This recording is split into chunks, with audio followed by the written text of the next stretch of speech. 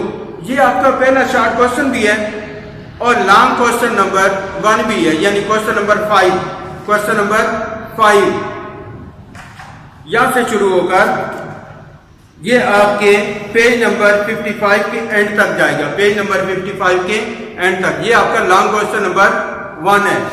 اس کے بعد آتا ہے شمالی پہاڑی سلسلے، یہ آپ کا لانگ کوشچن نمبر 2 ہے، لانگ کوشچن نمبر سیریل کے لحاظ سے 6 اور لانگ کوشچن کے لحاظ سے دوسرا لانگ کوشچن ہے۔ پاکستان کے پہاڑی سلسلوں کا حال بیان کریں۔ خشکی کے پہاڑ کیسے کہتے ہیں؟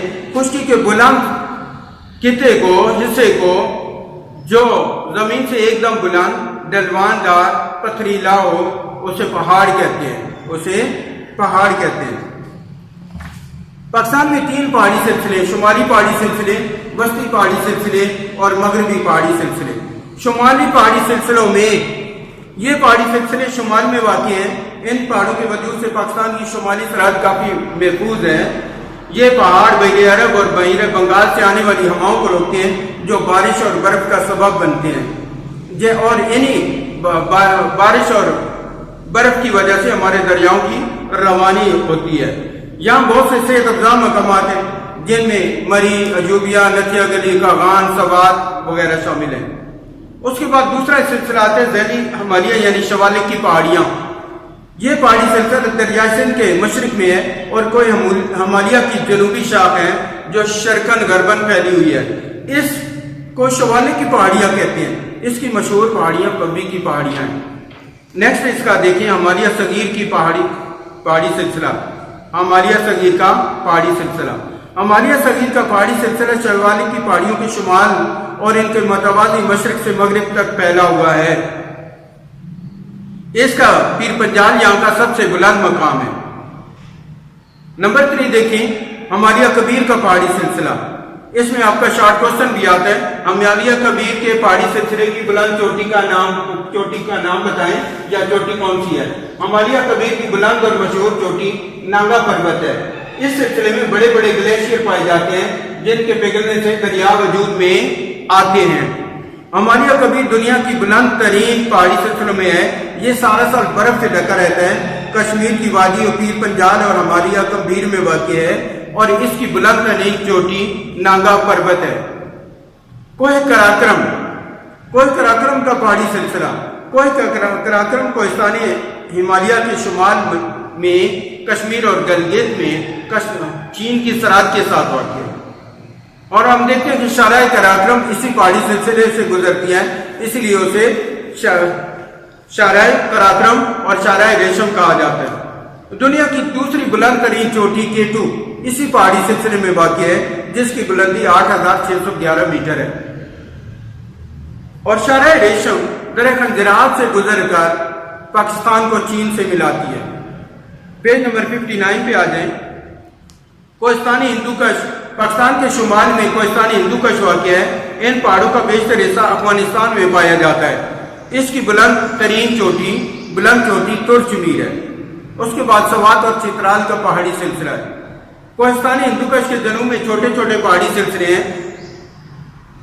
ان پہاڑوں کے درمیان درہ کہتے ہیں 2 پہاڑوں کے درمیان سے گزرنے کی جگہ کو، درہ لواری جو چترال اور سوات کو ملاتا ہے اور سردیوں میں برف باری کے باعث بند رہتا ہے۔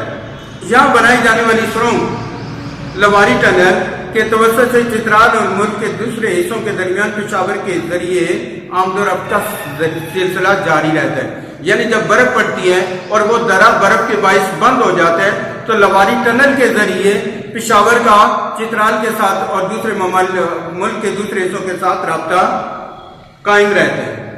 نمبر 2 ہے وسطی پہاڑی سلسلے، کوہستانی نمک۔ اب شارٹ کوشچن آتے ہیں عموماً بورڈ میں، کوہستانی نمک میں کون سے ذخائر پائے جاتے ہیں؟ کوہستانی نمک میں جپسم اور کوئلہ کے ذخائر پائے جاتے ہیں۔ یہ پہاڑی سلسلہ سطح مرتفع پٹھوار کے جنوب میں دریائے جہلم اور دریائے سندھ کے درمیان واقع ہے۔ سکیسر اس سلسلے کا بلند پہاڑ ہے، بلند مقام ہے۔ اس پہاڑی سلسلے میں نمک، جپسم اور کوئلہ کے ذخائر پائے جاتے ہیں۔ کوہ سلیمان، یہ پہاڑی سلسلہ درہ گومل کے جنوب سے شمال جنوباً ہو کر پاکستان کے وسط تک جا پہنچتا ہے۔ اس کی بلند چوٹی تخت سلیمان ہے۔ اس کے بعد پیج نمبر 60 پہ آئیں۔ کوہ کیتھر کوہ سلیمان کے جنوب اور دریائے سندھ کے مغرب میں کوہ کیتھر کا پہاڑی سلسلہ ہے۔ یہ دریا سندھ کے زیریں میدان کے مغرب میں واقع ہے۔ یہ دریا سندھ کے زیریں میدان کے مغرب میں واقع ہے، کم بلند اور خشک پہاڑوں پر مشتمل ہے۔ تیسرا ہمارا سلسلہ ہے مغربی پہاڑی سلسلہ۔ مغربی پہاڑی سلسلے میں سب سے پہلے کوہ سفید ہے۔ کوہ سفید اور دریائے کابل کے جنوب میں شرقاً غرباً پھیلا ہوا ہے۔ درہ خیبر کوہ سفید کے شمال میں واقع ہے، جو پاکستان اور افغانستان کے درمیان تاریخی گزرگاہ ہے۔ نیکسٹ دیکھیں وزیرستان کی پہاڑیاں۔ اب اس کا ایک مشقی سوال بھی ہے، درہ ٹوچی اور درہ گومل کس پہاڑی سلسلے میں واقع ہیں؟ درہ ٹوچی اور درہ گومل افغانستان کی سرحد کے ساتھ وزیرستان کے پہاڑی سلسلے میں واقع ہیں۔ اس کے بعد ٹوبہ کاکڑ کا پہاڑی سلسلہ کہاں واقع ہے؟ یہ بھی آپ کا مشقی شارٹ کوسچن ہے۔ ٹوبہ کاکڑ کا پہاڑی سلسلہ کہاں واقع ہے؟ وزیرستان کی پہاڑیوں کے جنوب میں افغانستان کی سرحد کے ساتھ ٹوبہ کاکڑ کا پہاڑی سلسلہ واقع ہے۔ چاغی اور راسکو کی پہاڑیاں۔ ٹوبہ کاکڑ کا پہاڑی سلسلہ آپ کا شارٹ کوسچن نمبر 13 ہے، اور درہ گومل درہ ٹوچی آپ کا شارٹ کوسچن نمبر 4 ہے۔ چاغی اور راسکو کی پہاڑیاں پاکستان کے مغرب میں افغانستان کی سرحد کے ساتھ چاغی کی پہاڑیاں تو کبھی ہم بھول نہیں سکتے، کیونکہ پاکستان نے یہاں پہ ایٹمی دھماکے کیے تھے جو تاریخ کا حصہ ہے، جس میں ہم 28 مئی کو یوم تکبیر بھی مناتے ہیں۔ راسکو کی پہاڑیاں چاغی کی پہاڑیوں کی جنوب میں۔ سیام کی پہاڑیاں صوبہ بلوچستان میں راسکو کے جنوب میں واقع ہیں، اور وسطی مکران کی پہاڑیاں، یہ پہاڑیاں صوبہ بلوچستان میں واقع ہیں۔ یہ موسم سرما میں سرد ترین اور موسم گرما میں معتدل ہوتی ہیں، کیونکہ سمندر کی ہوا ہوتی ہے، اس لیے موسم معتدل ہوتا ہے۔ ساحلی مکران کی پہاڑیاں، یہ پہاڑیاں سیان کی پہاڑیوں کے مغرب میں واقع ہیں۔